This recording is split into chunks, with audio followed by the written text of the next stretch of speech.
नमस्कार दोस्तों, मैं शेख इमरान अहमद आपका लर्न हिंदी एक्सप्रेस चैनल में स्वागत करता हूं। मित्रों, दोस्तों आज हम अध्ययन करने वाले हैं अति महत्वपूर्ण विषय जो आपके हर प्रतियोगिता परीक्षा में पूछे जाते हैं। चाहे आप कोई भी प्रतियोगिता परीक्षा दें, या आप सेंट्रल की परीक्षा हो, स्टेट हो, या आप एसएसबी टीजीटी की या एसएसडी टीजीटी की जो आने वाली वैकेंसी है, या आप ओ स्टेट या ओ टेट की पात्रता परीक्षा देने वाले हैं, या आप कक्षा 10वीं 12वीं में आप अध्ययन कर रहे हैं, या आप उड़ीसा हिंदी बीएचडी की प्रवेश परीक्षा देने वाले हैं जो आने वाली है।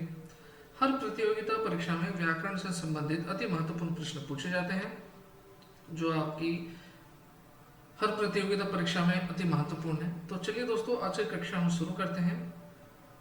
यदि आप चैनल में नए हैं, लाइक कर दीजिए, ज़्यादा से ज़्यादा बच्चों तक शेयर कर दीजिए। जिन बच्चों के पास सही तरीके से साधन नहीं है पढ़ने के लिए, उन विद्यार्थियों तक ये वीडियो आप पहुंचा दीजिए। और यदि आप चैनल में नए हैं, सब्सक्राइब करना ना भूलें, पास में ऑल नोटिफिकेशन ऑप्शन को प्रेस कर दीजिए ताकि जो भी हिंदी महत्वपूर्ण वीडियो के रिलेटेड जो भी वीडियो अपलोड करूं, सबसे पहले नोटिफिकेशन आप तक पहुंचाया करें। तो चलिए दोस्तों, आज के कक्षा हम शुरू करते हैं। दोस्तों देखिए, आज हम अध्ययन करने वाले हैं अति महत्वपूर्ण हिंदी व्याकरण से संबंधित है विषय विशेषण। विशेषण हम अध्ययन करने वाले हैं।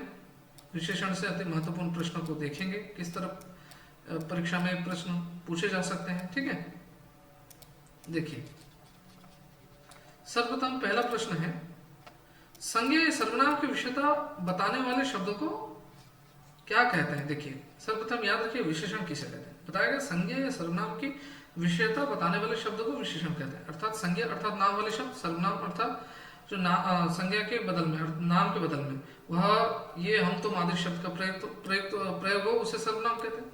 बता रहा है संज्ञा या सर्वनाम की क्वालिटी, विषयता अर्थात क्वालिटी को जो बताए उसे हम लोग कहेंगे विशेषण। ठीक है, तो पहला प्रश्न का उत्तर क्या होगा, 1 नंबर का ए हो जाएगा उत्तर, विशेषण।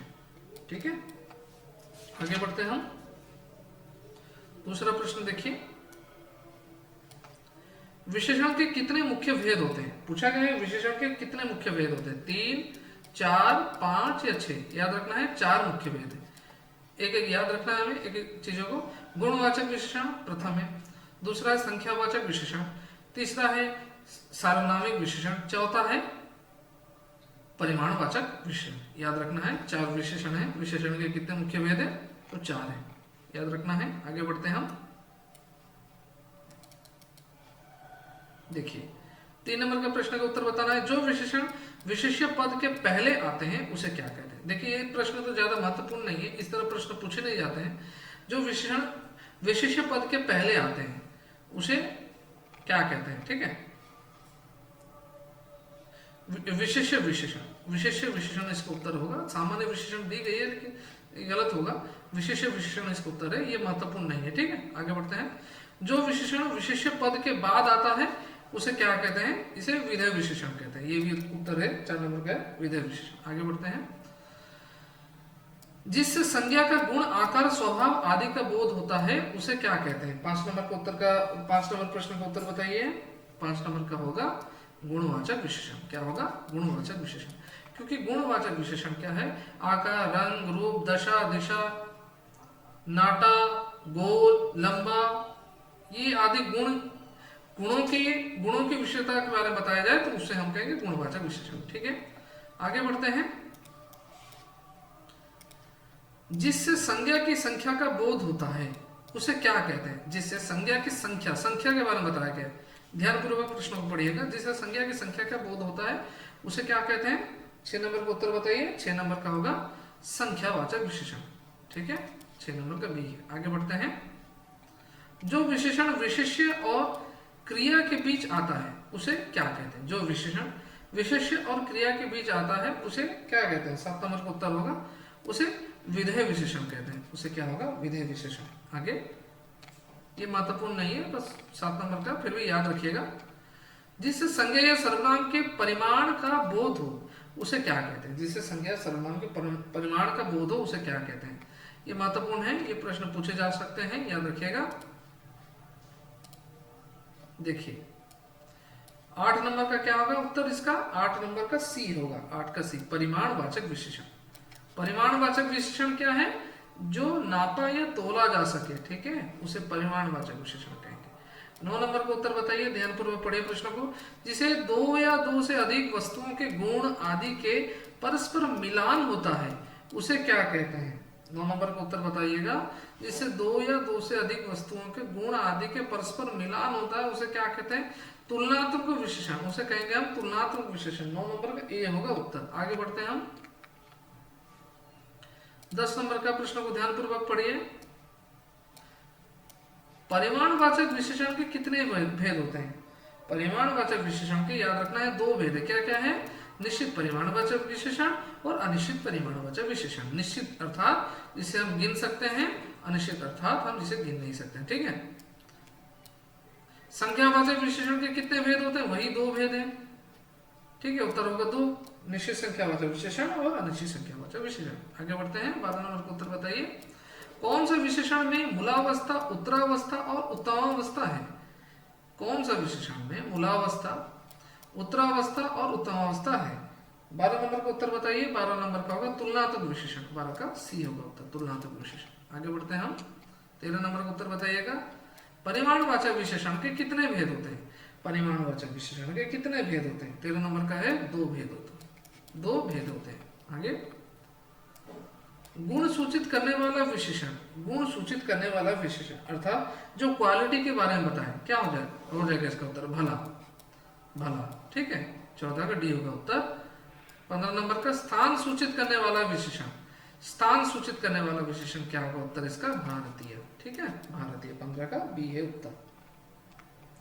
काल सूचित करने वाला विशेषण क्या होगा, काल सूचित करने वाला विशेषण उत्तर है पुराना, काल सूचित करने वाला विशेषण होगा पुराना। रंग सूचित करने वाला विशेषण क्या है, 17 नंबर का है, बताइए। हरा, हर, सीधा या पिछला। 17 नंबर का उत्तर क्या होगा, ए होगा, हरा, हरा होगा इसका उत्तर। आगे बढ़ते हैं 18। आकार सूचित करने वाला विशेषण क्या है, आकार सूचित करने वाला विशेषण होगा, आकार सूचित करने वाला विशेषण होगा गोल, ठीक है, गोल आकार, ठीक है ना। 18 का भी होगा उत्तर। 19 नंबर का दशा सूचित करने वाला विशेषण क्या होगा, दशा, दशा का होगा बूढ़ा, बूढ़ा, बूढ़ा होगा इसका उत्तर। आगे 20 नंबर दिशा सूचित करने वाला विशेषण पूछा गया। दिशा सूचित करने वाला विशेषण शहरी, 5 किलो, कोला या सामने वाला। उत्तर है इसका सामने वाला। आगे बढ़ते हैं हम 21 नंबर का उत्तर बताइएगा। निश्चित संख्या वाचक विशेषण कौन सा है। निश्चित अर्थात जिसे हम गिन सकते हैं, काउंट कर सकते हैं, ठीक है। निश्चित संख्या वाचक विशेषण कौन सा पूछा गया, 100, कई, पर्याप्त या 3 4। 21 नंबर का उत्तर का 21 नंबर प्रश्न का उत्तर बताइए। 21 नंबर का होगा 100, निश्चित संख्या था 100। 21 का ए है उत्तर। उसके बाद 22 नंबर का बताइए। निश्चित संख्यावाचक विशेषण कौन सा है, 5 लोग, 1 लीटर, सब मकान, 2.5 मीटर।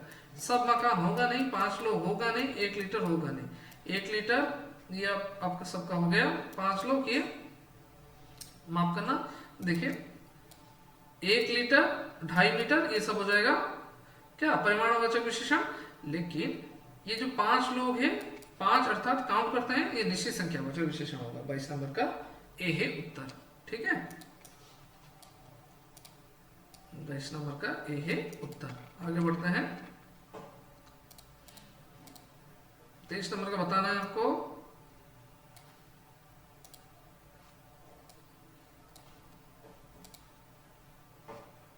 देखिए अनिश्चित परिमाणवाचक विशेषण कौन सा है, 1 लीटर तेल, 2 घर, 3 4 आदमी, सारा अनाज। पूछा गया अनिश्चित वाचक परिमाणवाचक विशेषण पूछ रहा है, सारा अनाज होगा इसका उत्तर, क्योंकि 1 लीटर तेल, 3 4 आदमी, 2 घर, ये अनिश्चित वाचक क्या होगा, परिमाणवाचक विशेषण होगा, ठीक है। तुलना की जाती है, 1 लीटर तेल, 2 घर, ठीक है।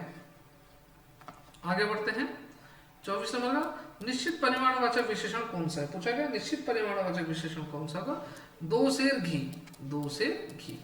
आगे बढ़ते हैं 25 नंबर सार्वनामिक विशेषण के कितने भेद होते हैं। सार्वनामिक विशेषण कितने भेद होते हैं, 2 भेद, 2 भेद होते हैं, ठीक है। आगे 26 नंबर जो सर्वनाम बिना रूपांतर के संज्ञा के पहले आता है उसे क्या कहते हैं? 26 नंबर का उत्तर बताइएगा।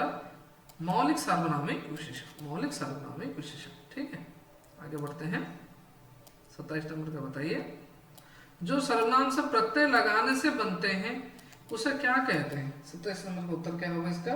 27 का बी, यौगिक सार्वनामिक विशेषण, यौगिक सार्वनामिक विशेषण होगा इसका उत्तर। आगे 28 नंबर, किसमें सार्वनामिक विशेषण मौलिक है? किसमें सार्वनामिक विशेषण मौलिक है? एक घर, अपना घर, वह घर, सुंदर घर। बताइए 28 नंबर का उत्तर क्या है? 28 नंबर का उत्तर होगा वह घर। ठीक है। 29 नंबर, किसमें यौगिक सार्वनामिक विशेषण है? अच्छा लड़का, एक लड़का, उस लड़का, ऐसा लड़का।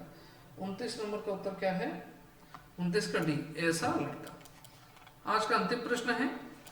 अच्छा लड़का मेरी दुकान से एक किताब खरीदा, इसमें कौन कौन पद विशेषण है? 30 नंबर का उत्तर बताइए क्या होगा? 30 नंबर का होगा अच्छा, मेरी और एक। यहाँ पूछा गया अच्छा लड़का मेरी दुकान से एक किताब खरीदा, इसमें कौन कौन पद विशेषण है छांटने के लिए बता रहा है। तो अच्छा हो जाएगा, मेरी हो जाएगा और एक हो जाएगा। तो मित्रों, आज के महत्वपूर्ण व्याकरण से संबंधित विशेषण को हमने अध्ययन किया। मुझे उम्मीद है आपको आज की सेशन बहुत अच्छी लगी होगी। यदि आपको ऐसे ही महत्वपूर्ण वीडियो यदि आपको पढ़ाई के संबंधित आपको चाहिए तो आप ज़्यादा से ज़्यादा उन बच्चों तक शेयर कीजिए जो बच्चों के पास साधन नहीं है, क्योंकि हम आपके लिए परिश्रम कर रहे हैं। आप सब्सक्राइब करना ना भूलें, ज़्यादा से ज़्यादा शेयर कीजिए, क्योंकि ये आप ही का चैनल है। तो दोस्तों, और यदि आप इस वीडियो के नीचे मैं आपको व्हाट्सएप ग्रुप का लिंक, टेलीग्राम ग्रुप का लिंक और आपको ट्विटर ग्रुप का लिंक दे दूंगा, वहां से जाकर आप ज्वाइन कर लीजिए, ताकि जो भी पढ़ाई के संबंधित जो भी डिस्कशन हम ग्रुप में करेंगे, ताकि जो भी डाउट होगा हम वहां से ग्रुप में हम डिस्कशन कर सकते हैं।